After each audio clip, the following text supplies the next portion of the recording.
Hey everybody, Smart Silver Stacker here. Hope you're doing well. So the Federal Reserve may have just telegraphed their next move to us. A senior Fed official just stated in an interview published on Friday that the Fed is absolutely ready to intervene in these financial markets should the need arise. And if that takes place, this will be a move that has a huge impact on the value and the purchasing power of the US dollar, and also on the gold price and the silver price. We're going to take a look at the silver chart today because it looks as though silver is being set up for a violent move to the upside. So let's get to it. Buy your gold and silver at SD Bullion. Right now, new customers can get gold or silver at spot by visiting sdbullion.com/new. Okay, so starting off today with this chart of the yield on long-term US 30-year treasuries. And this is a weekly chart. So each one of these candles represents the change in yield over the course of 1 week. And the week that just concluded on Friday is very notable. You'll see it's a big green candle here. And this is actually indicative of a sell-off in the bond market because as bonds are sold off, yields increase. And this increase in bond yields is the single biggest weekly gain in US 30-year yields since 1982. You have to go back more than 4 decades to find a more serious 1-week sell-off in US long-term treasuries. And this could very well be the beginning of a financial crisis, of a liquidity crisis, and of a bond market crash.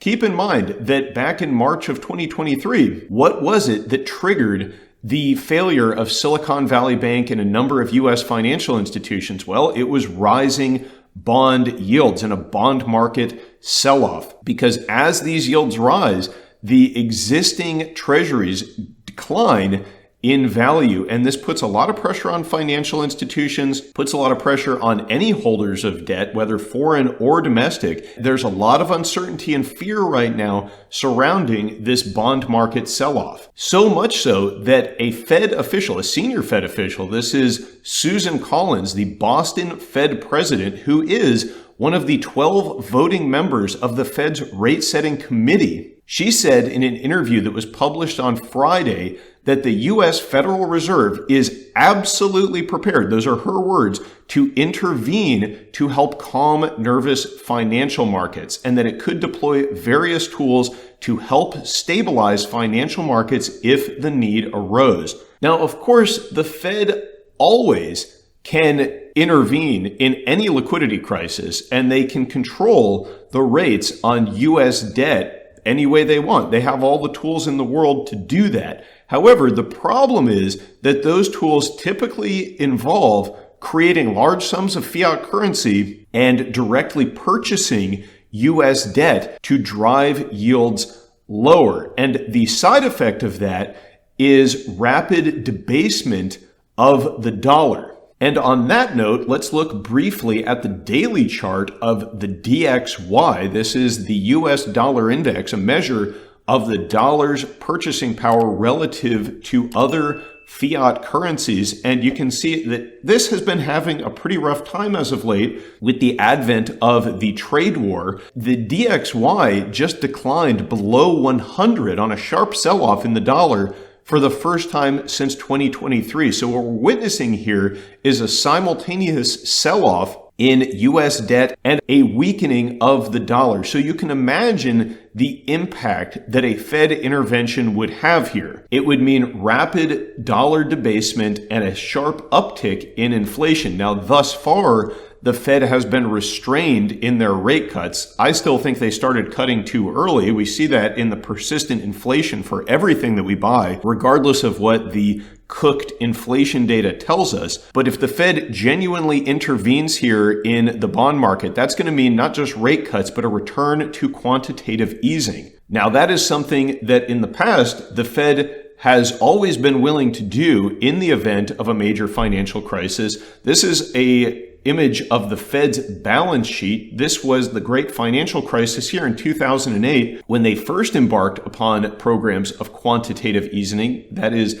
direct intervention in the US financial market by buying U.S. debt directly from the Treasury, injecting liquidity into markets and driving rates artificially low. And this is really when we started to enter into this Roach Motel where you can come in, but you never leave. That process of quantitative easing persisted for the following decade. Then they tried trimming the balance sheet for a couple of years there at the end of the previous decade, but that resulted in a liquidity crisis, and they had to start intervening again. And then conveniently, the COVID crisis occurred in early 2020, and that gave the Fed the cover to print trillions of dollars, and by trillions of dollars worth of debt. Now, since that time, the Fed balance sheet peaked here in 2022. They have embarked in quantitative tightening since that time. This blip here was that March 2023 financial crisis, but they've been drawing down their balance sheet. Now, they still haven't gotten anywhere near pre-COVID levels on the balance sheet.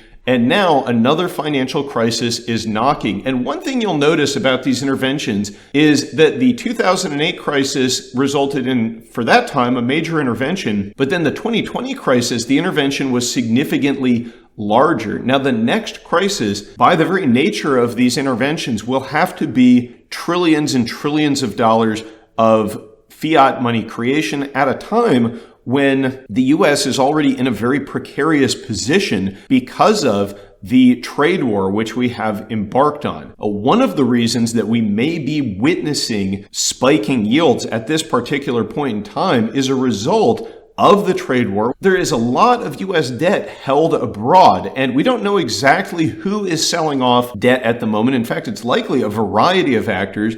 Two primary candidates are China, which between the Hong Kong holdings and the mainland China holdings equal nearly $1 trillion worth of U.S. debt. They very well could be selling here. Japan, the single largest holder of U.S. debt, also a pretty good candidate here. And all of these foreign holders of U.S. debt may, with the advent of this trade war, have just switched from net buyers of U.S. debt to net sellers in a very big way. And the thing is, if these foreign countries are no longer willing to absorb U.S. debt and buy our debt, then that means that there's only one buyer left, and that will be the Federal Reserve. Now, I want to draw your attention to the charts of gold here briefly, because gold is sending us a signal as to what these foreign holders of debt are buying as they dump their U.S. treasuries. Probably gold. Gold just broke out above $3,200, had one of its best weeks on record,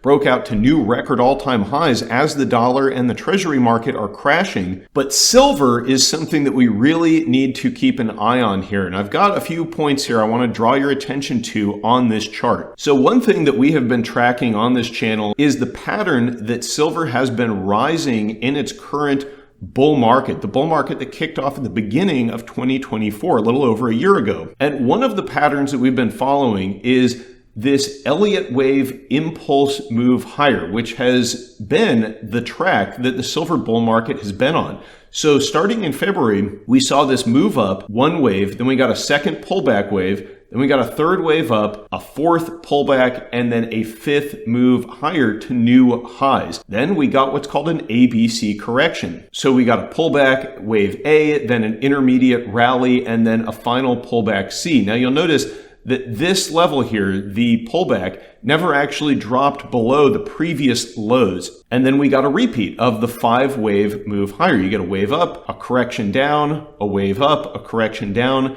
and then a fifth wave up to new highs. This was back in October when the silver price topped out just under $35. Then we got another ABC correction, this wave here. Now, thus far, it has looked as though silver is embarking on another Elliott wave move higher beginning in December of 2024. We got this wave higher, then we got that second wave pullback, then we got the third wave higher. Then what happened initially looked as though it may have invalidated this pattern, because with the advent of the reciprocal tariffs on Liberation Day, along with just about every other asset, perhaps absent gold, we saw a very sharp sell-off in silver. And the silver price dropped from 34 and change down all the way here to under $29. Now, this is a daily chart of silver, so each one of these candles represents 1 day of trading. But one thing I want to draw your attention to is that this wave down, this fourth wave down, never actually closed below the previous lows from this ABC correction. Now, silver price did trade briefly below that level in intraday trading, but the closing price that day actually was in the green, and silver never went below this level. In fact, it looks as though it tested this critical resistance around those lows, which are just under $29, and then it bounced very hard. And since the Wednesday announcement, when Trump announced that he was postponing reciprocal tariffs by 90 days, and we saw this huge rally in the stock market, and also the silver price has rallied very sharply. Now I'm going to delete this move here so we can see the price action a little more clearly. But one thing I want to note here, that while this sell-off was incredibly steep, the symmetry of the rally here, we are seeing a commensurate rally in the silver price, these very big green candles where every day silver has been putting on major gains.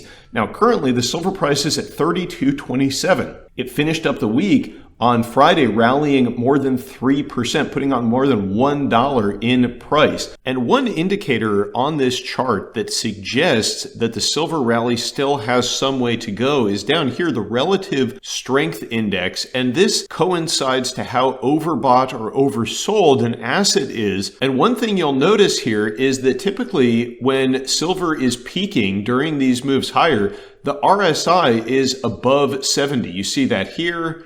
You see it here, you see it here. And the fact that right now the RSI is at 50 shows that there's still a lot of room for silver to move higher in this rally. And if we continue to see a breakdown in the US dollar, and certainly if we witness a liquidity crisis and Fed intervention in the form of QE, although, listen, they're not going to call it QE, they're going to call it something else because they will try to obfuscate what they are doing, but they're going to come up with some tool. You know, in March of 2023, they called it the Bank Term Funding Program, which was essentially just QE by another name. But this time it's going to be a major intervention. I don't know what they'll call it, but they're going to call it something, and it's going to involve a lot of money printing.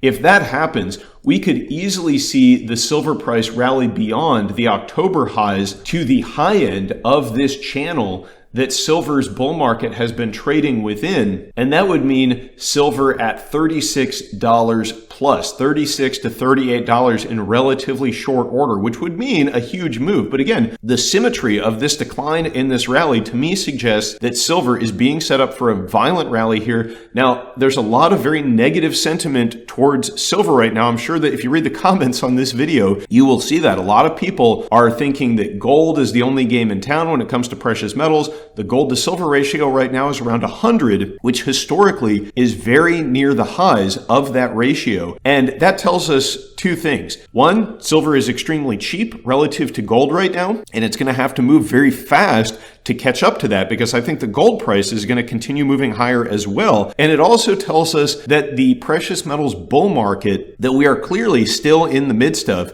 is still in its very early phases, because at the peak of precious metals markets, silver almost always outperforms gold. The gold to silver ratio comes crashing down. That is what we've witnessed in the past two precious metals bull markets in this fiat era, both in 1980 and in 2011. And if the Fed intervenes in these financial markets, that could very well be the catalyst to trigger that blow-off phase of the precious metals markets. Now, that's not going to play out in a few days. This is a bull market that I expect will continue on for months or years, especially if the dollar's world reserve status comes under threat. There's a lot of uncertainty here regarding how this trade war is going to play out. But when we examine the situation in its totality, it looks to me like silver is being set up for some very big moves to the upside here. And the fact that sentiment is low, that means that now's the time to buy. Not financial advice, just telling you my thoughts, because once retail investors change their view and they start piling into the metals, they're going to look at gold over $3,200. That's going to be a little pricey. They're going to look at silver and see how cheap it is,